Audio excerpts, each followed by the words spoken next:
BJP ರಾಜ್ಯಾಧ್ಯಕ್ಷ BS Yediyurappa ಹಾಗೆ ವಿಧಾನ ಪರಿಷತ್ ವಿಪಕ್ಷ ನಾಯಕ ಕೆಎಸ್ ಈಶ್ವರಪ್ಪ ನಡುವಿನ ಅಸಮಾಧಾನ ತಾರಕಕ್ಕೇರಿದೆ. ಹೀಗಾಗಿ ಇಬ್ಬರ ನಡುವೆ ಸಂಧಾನ ನಡೆಸೋಕೆ ಆರ್ಎಸ್ಎಸ್ ಪ್ರಯತ್ನ ಮಾಡ್ತಾ ಇದೆ. ಇದೇ ವಿಚಾರವಾಗಿ ಜನವರಿ 17ರಂದು ವಿಶೇಷ ಬೈಠಕ್ ನಡೆಸಲು ಆರ್ಎಸ್ಎಸ್ ನಿರ್ಧರಿಸಿದೆ. ಬೆಂಗಳೂರಿನ ಚಾಮರಾಜಪೇಟೆಯಲ್ಲಿರುವ ಆರ್ಎಸ್ಎಸ್ ಕಚೇರಿ ಕೇಶವಕೃಪಾದಲ್ಲಿ ಬೈಠಕ್ ನಿಗದಿಯಾಗಿದೆ. ಇಬ್ಬರು ನಾಯಕರಿಗೆ ಆಹ್ವಾನ ಕೂಡ ನೀಡಲಾಗಿದೆ. ಯಡಿಯೂರಪ್ಪ ಈಶ್ವರಪ್ಪ ಸಹ ಬೈಠಕ್ಗೆ ಬರಲು ಒಪ್ಪಿದ್ದು ಇಬ್ಬರ ನಡುವಿನ ಗೊಂದಲದ ಬಗ್ಗೆ ಜೊತೆಗೆ ರಾಜ್ಯ ಬಿಜೆಪಿ ಪದಾಧಿಕಾರಿಗಳ ನೇಮಕಾತಿ ಹಾಗೆ ಸಂಗೊಳ್ಳಿ ರಾಯಣ್ಣ ಬ್ರಿಗೇಡ್ ಗೊಂದಲದ ಕುರಿತು ಚರ್ಚೆ ನಡೆಯಲಿದೆ.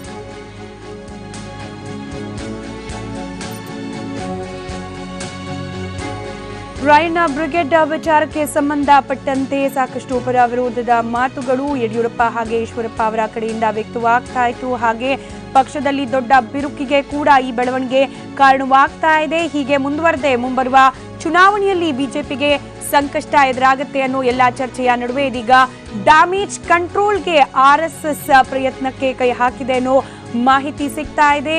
ಸಂಧಾನ ಸಭೆಯ ರೀತಿಯಲ್ಲಿ ಬೈಠಕವನ್ನ ನಡೆಸೋಕೆ ಆರ್ಎಸ್ಎಸ್ ನಿರ್ಧರಿಸಿದ್ದು.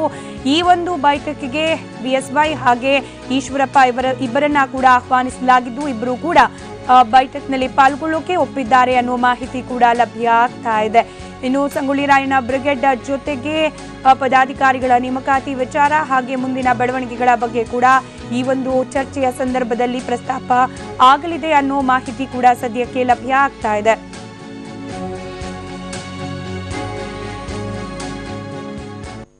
ಇವಾಗ ಮತ್ತಷ್ಟು ಡೀಟೇಲ್ಸ್ ಕೊಡ್ತಾರೆ ನಮ್ಮ ಪ್ರತಿನಿಧಿ ಆನಂದ್ ಬೈದನಮನೆ. ಆನಂದ್, ಡ್ಯಾಮೇಜ್ ಕಂಟ್ರೋಲ್ಗೆ ಇದೀಗ ಆರ್ಎಸ್ಎಸ್ ಮುಂದಾಗಿರೋದು ಏನ್ ಡೀಟೇಲ್ಸ್ ಇದೆ ಈ ಬಗ್ಗೆ?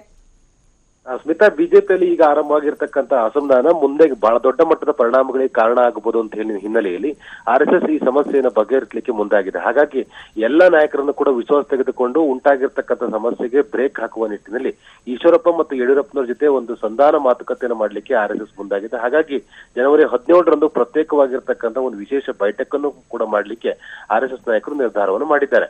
ಈಗಾಗಲೇ ಬಿಜೆಪಿಯಲ್ಲಿ ನಡೀತಿರುವಂತಹ ವಿದ್ಯಮಾನ ಬಗ್ಗೆ ಸಂಪೂರ್ಣ ಮಾಹಿತಿ ಪಡ್ಕೊಂಡಿರ್ತಕ್ಕಂಥ ಆರ್ಎಸ್ಎಸ್ ನಾಯಕರುಗಳು ಎರಡೂ ಕಡೆಯಲ್ಲೇ ಇರತಕ್ಕಂಥ ನಾಯಕರು ವ್ಯಕ್ತಪಡಿಸಿರುವಂತಹ ಅಭಿಪ್ರಾಯಗಳನ್ನು ಕ್ರೋಢೀಕರಿಸಿ ಆ ಸಮಸ್ಯೆಗೆ ಒಂದು ರೀತಿ ಬ್ರೇಕ್ ಹಾಕುವ ನಿಟ್ಟಿನಲ್ಲಿ ಸಂಧಾನ ಸೂತ್ರವನ್ನು ಸಿದ್ಧಪಡಿಸುವಂತಹ ಹಿನ್ನೆಲೆಯಲ್ಲಿ ಈ ವಿಶೇಷ ಬೈಠಕ್ ಅನ್ನು ಕರೆದಿದ್ದಾರೆ.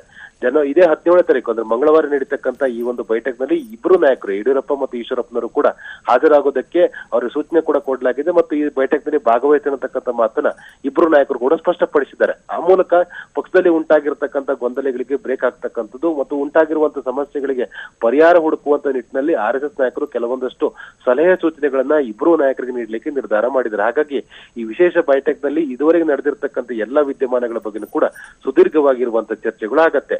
ಅದರಲ್ಲೂ ಪ್ರಮುಖವಾಗಿ ರಾಜ್ಯ ಪದಾಧಿಕಾರಿಗಳ ನೇಮಕದಿಂದ ಆರಂಭಗೊಂಡು ಜಿಲ್ಲಾಧ್ಯಕ್ಷರ ನೇಮಕಾತಿಗಳು ಮತ್ತು ವಿವಿಧ ಮೋರ್ಚಾಗಳಿಗೆ ಅಧ್ಯಕ್ಷರುಗಳ ನೇಮಕಾತಿ ಆಗುವ ಸಂದರ್ಭದಲ್ಲಿ ಆಗಿರ್ತಕ್ಕಂಥ ವ್ಯತ್ಯಾಸಗಳು ಮತ್ತು 24 ಜನ ಬಿಜೆಪಿ ನಾಯಕರುಗಳು ಯಡಿಯೂರಪ್ಪರಿಗೆ ಬರೆದಿರ್ತಕ್ಕಂಥ ಪತ್ರ ಜೊತೆಗೆ ಪತ್ರದಲ್ಲಿ ಉಲ್ಲೇಖವಾಗಿರ್ತಕ್ಕಂಥ ಎಲ್ಲ ವಿಚಾರಗಳ ಬಗ್ಗೆನೂ ಕೂಡ ಕೆಎಸ್ ಈಶ್ವರಪ್ಪನವರು ಕೂಡ ಆರಂಭದಲ್ಲೂ ಕೂಡ ಇದೇ ವಿಚಾರಗಳ ಬಗ್ಗೆ ಪ್ರಸ್ತಾಪ ಮಾಡ್ಕೊಂಡು ಬರ್ತಾ ಇರುವಂತಹ ಹಿನ್ನೆಲೆಯಲ್ಲಿ ಆ ವಿಚಾರಗಳ ಬಗ್ಗೆನೂ ಕೂಡ ಚರ್ಚೆ ಆಗ್ತದೆ. ಜೊತೆಗೆ ರಾಯಣ್ಣ ಬ್ರಿಗೇಡ್ ಏನು ಸಂಗೊಳ್ಳಿ ರಾಯಣ್ಣ ಬ್ರಿಗೇಡ್ ಸಂಬಂಧಪಟ್ಟಾಗ ಉಂಟಾಗಿರುವಂತಹ ಗೊಂದಲಗಳು, ನಾಯಕರುಗಳ ಅಮಾನತುಗಳು ಮತ್ತು ಅಮಾನತಾಗಿರ್ತಕ್ಕಂಥ ನಾಯಕರು ವಾಪಸ್ ಪಡಿಬೇಕು ಅಂತ ಹೇಳಿ 24 ಬಿಜೆಪಿ ನಾಯಕರುಗಳು ಯಡಿಯೂರಪ್ಪರಿಗೆ ಬರೆದಿರ್ತಕ್ಕಂಥ ಪತ್ರದಲ್ಲಿ ಪ್ರಸ್ತಾಪ ಮಾಡಿರ್ತಕ್ಕಂಥದ್ದು. ಜೊತೆಗೆ ಈ ವಿಚಾರದಲ್ಲಿ ಬಹುತೇಕ ಎಲ್ಲಾ ಜಿಲ್ಲೆಗಳಲ್ಲೂ ಕೂಡ ಎರಡಕ್ಕೂ ಅಥವಾ ಎರಡಕ್ಕಿಂತ ಹೆಚ್ಚು ಗುಂಪುಗಳಾಗಿರ್ತಕ್ಕಂಥದ್ದು, ಸಂಘಟನೆ ಮೇಲೆ ಪ್ರತಿಕೂಲ ಪರಿಣಾಮ ಆಗ್ತಾ ಇರ್ತಕ್ಕಂಥದ್ದು ಮತ್ತು ಎಲ್ಲ ಅಂದ್ರೆ ಬಿಜೆಪಿ ನಡೆಸಿರ್ತಕ್ಕಂಥ ಬರ ಅಧ್ಯಯನ ತಂಡದ ಈಶ್ವರಪ್ಪನ ಕೈ ಬಿಡೋದ್ರ ಮೂಲಕ ಒಂದು ಕೆಟ್ಟ ಸಂದೇಶವನ್ನ ರಾಜ್ಯ ಜನತೆ ಕೊಟ್ಟಿರ್ತಕ್ಕಂಥ ಹಿನ್ನೆಲೆಯಲ್ಲಿ ಕಾರ್ಯಕರ್ತರಲ್ಲೇ ಉಂಟಾಗಿರ್ತಕ್ಕಂಥ ಗೊಂದಲ ಎಲ್ಲ ವಿಚಾರಗಳ ಬಗ್ಗೆನೂ ಕೂಡ ಸುದೀರ್ಘವಾಗಿರುವಂತ ಚರ್ಚೆ ಮಾಡೋಗೋಸ್ಕರ ವಿಶೇಷ ಬೈಠಕ್ ಅನ್ನು ಕೂಡ ಕರೆಯಲಾಗಿದೆ.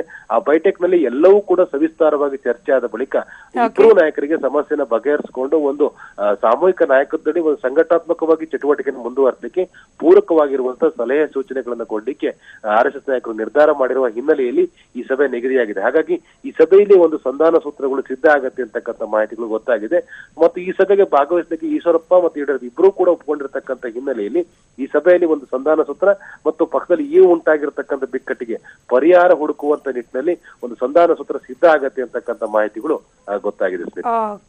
ಧನ್ಯವಾದ ಆನಂದ್ ಮಾಹಿತಿಗಾಗಿ.